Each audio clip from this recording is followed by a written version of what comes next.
E a gente conversa agora com o comentarista político Caio Coppola. Oi, Caio. Boa tarde para você. Boa tarde, Evandro. Boa tarde, espectador da CNN. Caio, vamos começar então com a fala do ministro da Saúde, Eduardo Pazuello, que deu explicações ao Senado sobre o enfrentamento da pandemia, falou sobre as dúvidas na compra de vacinas, as indicações sobre cloroquina e também sobre a falta de oxigênio em Manaus. Vamos acompanhar então alguns trechos da fala do ministro e a gente vai conversando sobre isso. Começo então com a vacinação, vamos acompanhar juntos. Para vacinar o nosso país com a nossa população, precisaríamos fabricar vacinas. Nós não podemos contar com laboratórios que nos vendam apenas as vacinas. Em março, nós estaremos com as fábricas trabalhando no pleno e, provavelmente, essas negociações de Sputnik, Bharat Biotech e essas menores complementarão algo em torno de 30 milhões de doses mês. Nós vamos vacinar o país em 2021, 50% até junho, 50% até dezembro. Caio, como você avalia essa declaração do Pazuello sobre a vacinação no Brasil? Essas explicações, na sua opinião, foram coerentes? Acho que o assunto principal aqui é essa iminente CPI da saúde ou CPI da Covid. Então, acho que esse tem que ser o ponto aqui em debate, né? O artigo 58 da Constituição, no seu parágrafo 3º, ele estabelece que a CPI ela tem poder de investigação próprio de autoridade judicial e deve ser criada para apuração de fato determinado e por prazo certo, sendo suas conclusões encaminhadas ao Ministério Público para que ele promova, né, a responsabilidade civil ou criminal dos infratores, né? Isso se da investigação, óbvio, resultarem provas de ato ilícito, né? No pedido de CPI, que eu li na íntegra, né, alguns senadores quarentenistas, eles solicitam ao presidente do Congresso que instaure inquérito para apurar ações e omissões no enfrentamento da Covid-19 no Brasil, né? E eles fundamentam as suas suspeitas em 3 pontos principais que foram a tônica aí,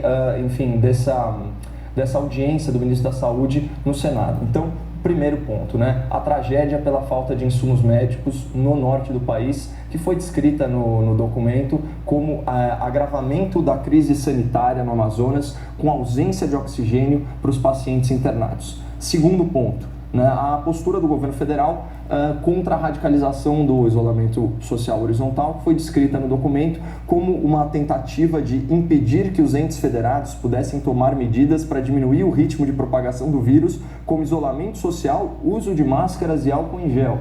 Olha que absurdo. E terceiro ponto, a atuação do governo federal quanto à vacinação, que foi assim descrita nesse documento.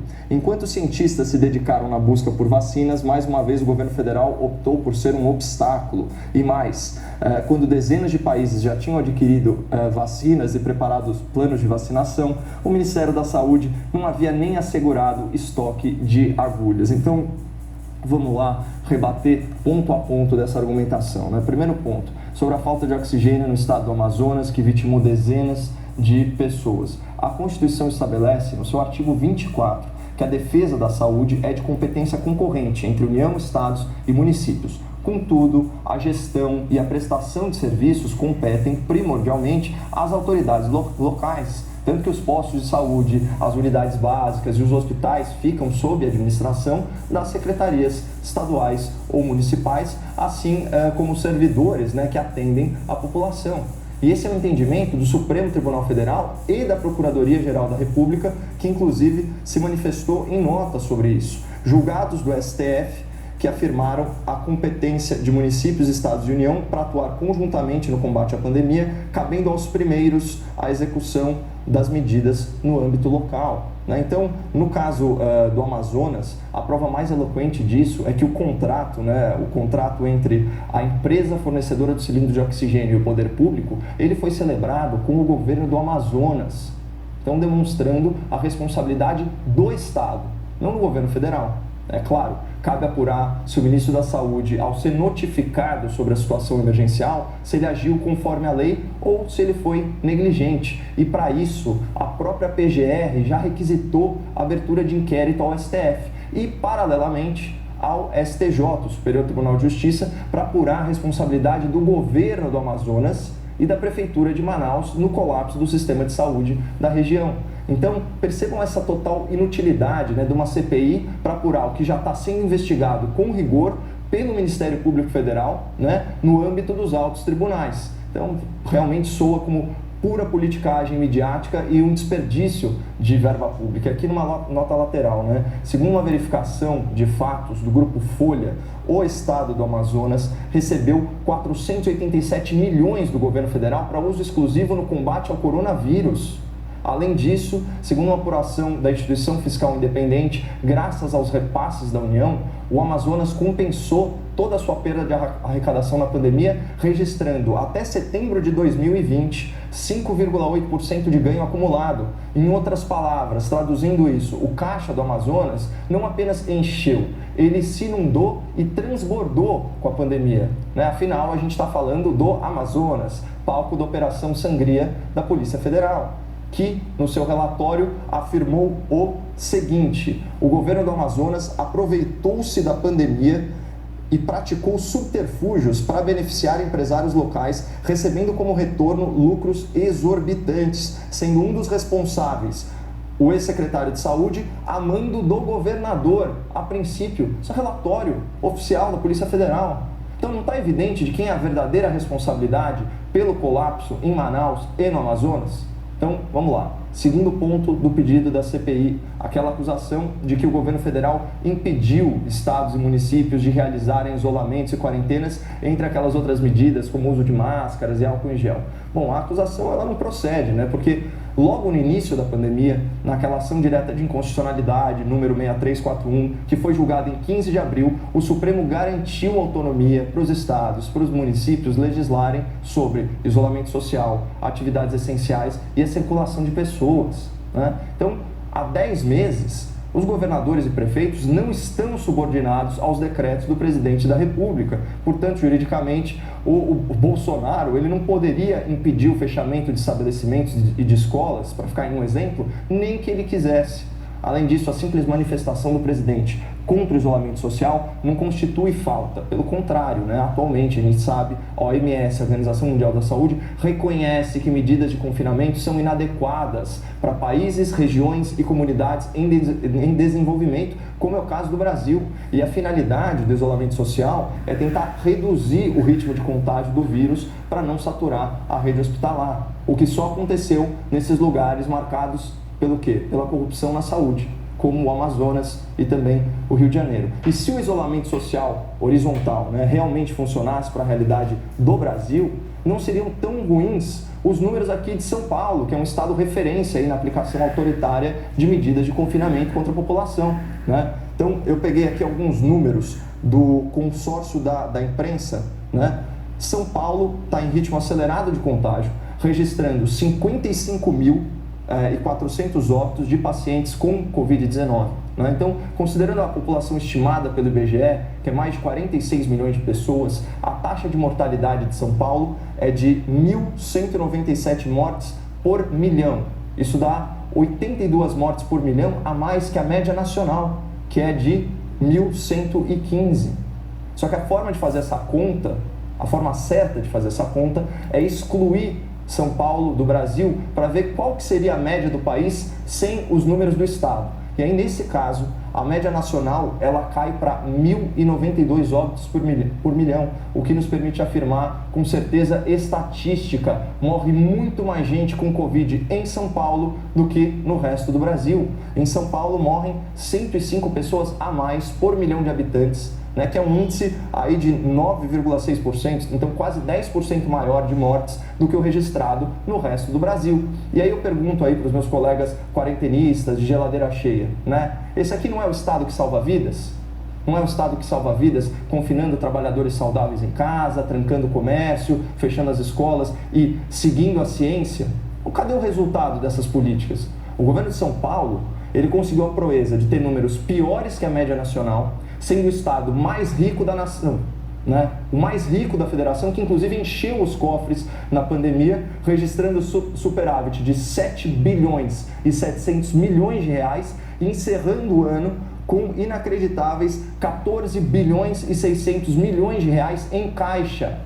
O mínimo que se esperava de um governo tão rico é que ele salvasse mais vidas que a média nacional, né? Mas, enfim, que bom para os envolvidos que incompetência ainda não é crime. Mas, finalmente, o terceiro e último ponto desse pedido de CPI, né, que é uma suposta negligência do governo federal na questão da vacinação. E aqui, mais uma vez, a realidade se impõe e os números globais, eles comprovam que, embora a situação aqui não seja ideal, ela é condizente com a realidade dos demais países, inclusive favorável ao Brasil, né? Então, eu peguei aqui alguns números, esses números que eu vou citar, eles foram publicados hoje na Our World in Data, né? Então, em tradução livre, alguma coisa do tipo Nosso Mundo em Números, né? É uma iniciativa ligada à Universidade de Oxford, trabalho seríssimo. O Brasil é hoje o 7º país que mais aplicou doses de vacina contra a Covid no mundo. A gente está atrás apenas dos países que detêm a produção e a tecnologia das vacinas. Quais são eles? Estados Unidos, China, Reino Unido e Índia,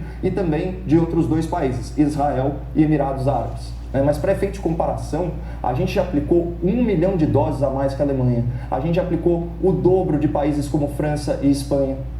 Aqui no Brasil, pelos números publicados hoje, né, são 4.693.000 doses aplicadas, isso desde o dia 19 de janeiro. Então, se a gente considerar que são 24 dias de campanha de vacinação, isso dá uma média de 195.400 imunizações por dia. É mais de 8.100 vacinas por hora, né? E a tendência é que essa média diária, ela aumente muito, né? Por quê? Aqui, hoje, foram 300 mil, só ontem, né, na verdade, só ontem, 11 de fevereiro, o Brasil aplicou 300 mil doses de vacina. É o dobro da França, o triplo da Alemanha, o quíntuplo da Itália e 13 vezes o número de inoculações da Argentina, que era aquela outra referência em lockdown que proporcionalmente registra mais mortes com Covid do que o Brasil hoje, né? Então, retomando aí... Breaking News, CNN. Interrompe para um Breaking News. O presidente do Senado, Rodrigo Pacheco, recebeu o presidente da Câmara, Arthur Lira, e o ministro da Economia, Paulo Guedes, para um almoço em Brasília. E depois do encontro, eles fazem, neste momento, um pronunciamento e a gente vai ouvir agora, ao vivo. Uma reforma administrativa sob sua responsabilidade. Há uma perspectiva de retorno de alguns dispositivos que são inerentes a momentos de dificuldades, como que nós possamos ultrapassar, e o mais rápido possível, para que nós tenhamos tranquilidade no Brasil de enfrentarmos o problema da vacinação, da pauta econômica e da pauta social, são as 3 que preocupam o governo, o Congresso nesse momento, serão tratadas com a maior rapidez possível, com transparência adequada, clara e com o maior esforço da Câmara e do Senado, para que a gente possa perpassar esse momento e dar garantia aos mais vulneráveis, conseguir alongar as filas de vacinação o mais rápido possível, com medidas legislativas que facilitem o trâmite das agências e das vacinas na Anvisa e, consequentemente, dar uma estabilidade econômica e previsível ao Brasil com relação às suas reformas. Este é o... Bom, você viu aí os presidentes, então, do Senado e também da Câmara dos Deputados, além do ministro Paulo Guedes falando sobre a possibilidade de auxílio e a importância desse auxílio emergencial neste momento. Daqui a pouco o Visão CNN traz todas as análises e os pontos importantes sobre isso, mas antes eu gostaria de retomar o quadro Liberdade de Opinião. Tivemos de interromper a fala de Caio Coppola por conta desse Breaking News. Caio, só para a gente retomar então, peço desculpas pela interrupção. De forma alguma. Você estava explicando justamente sobre o último ponto do pedido da CPI, que é a questão da vacinação. Isso. E aí você estava justificando, inclusive, e trazendo números que mostrariam por que esse pedido seria injusto contra o ministro da Saúde, Eduardo Pazuello. Pode retomar então para a gente finalizar essa fala. É exatamente essa, porque como eu disse, o Brasil ele já é o 7º país que mais aplicou doses de vacina contra a Covid, né? Então, de quem que a gente está atrás? Dos países que detêm toda a tecnologia da vacina e a capacidade de produção, que é Estados Unidos, China, Reino Unido e Índia, né? Além, obviamente, Israel e Emirados Árabes, mas nem vamos entrar nesse mérito, né? E aí eu estava estabelecendo algumas comparações, né? A gente já aplicou 1 milhão de doses a mais do que, por exemplo, a Alemanha já aplicou o dobro, né, de países como França, como Espanha. E aqui no Brasil, então, como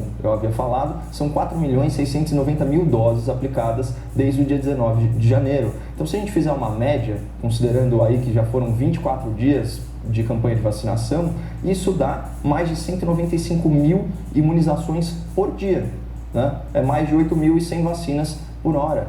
E a tendência é que essa média, ela só aumente. Por que eu falo isso? Porque só ontem, 11 de fevereiro, o Brasil aplicou 300.000 doses de vacina, acho que é 300.125 o número correto, né? É o dobro da França, é o triplo da Alemanha, é o quíntuplo da Itália e 13 vezes o número de vacinas aplicadas na Argentina, né, que também era uma das queridinhas da imprensa em termos de lockdown, mas que proporcionalmente já registra mais mortes com Covid do que o Brasil, né? Então, só retomando, foram 300.000 vacinas em 24 horas, o 4º melhor resultado do mundo, né? Só atrás de Estados Unidos, Reino Unido e Índia. Estou falando do dia de ontem, né? E inclusive ainda segundo o Our World in Data, né, em termos percentuais de população inoculada, o Brasil está exatamente na média mundial, com 1,9% da sua população já recebendo alguma dose, inclusive na frente da Argentina, que eu já citei, que tem 1,2%, da Rússia, que tem 0,7%, e da Índia, que tem 0,5%. Né? E vamos lembrar, Rússia e Índia são países produtores da vacina, mas eles têm grandes populações e grandes territórios, o que demonstra o desafio que é promover a vacinação num país continental. Agora, analisando todos esses números que eu trouxe aqui, todas as comparações, e sabendo que o governo federal inscreveu o Brasil no consórcio multilateral de vacinas da OMS e que ele celebrou contratos com a indústria farmacêutica contemplando transferência de tecnologia para a gente produzir a vacina em solo nacional, você acha que tem cabimento abrir uma comissão parlamentar de inquérito em plena pandemia para investigar o governo federal, né? Olha, as autoridades federais, elas estão bem longe do ideal, mas daí a tratá-las como criminosas em potencial, se nem países do mundo desenvolvido, que eu citei, e nem o estado mais rico da federação, com o governador mais bajulado pela imprensa, conseguem apresentar resultados muito melhores nessa pandemia, né? Então, será que a gente não deveria devotar toda essa energia da crítica mecânica, da crítica sistemática, da crítica hiperbólica, para fazer alguma coisa pelo país ou pelo próximo, né? Ao invés de ficar politizando com fins eleitoreiros essa tragédia natural de escala global que é a pandemia da Covid-19? Enfim, ontem, né, já que vou fechar a semana numa citação filosófica, né? Ontem eu falei aquela máxima do Sêneca, né, que qualquer um prefere crer a julgar por si mesmo. Hoje a gente vai ter que ir de Carl Jung, que é o pai da psicologia analítica, e ele diz o seguinte: pensar é difícil, é por isso que a maioria das pessoas prefere julgar. Caio, muito obrigado, um bom fim de semana para você. Igualmente, Evandro, até quarta-feira. Até.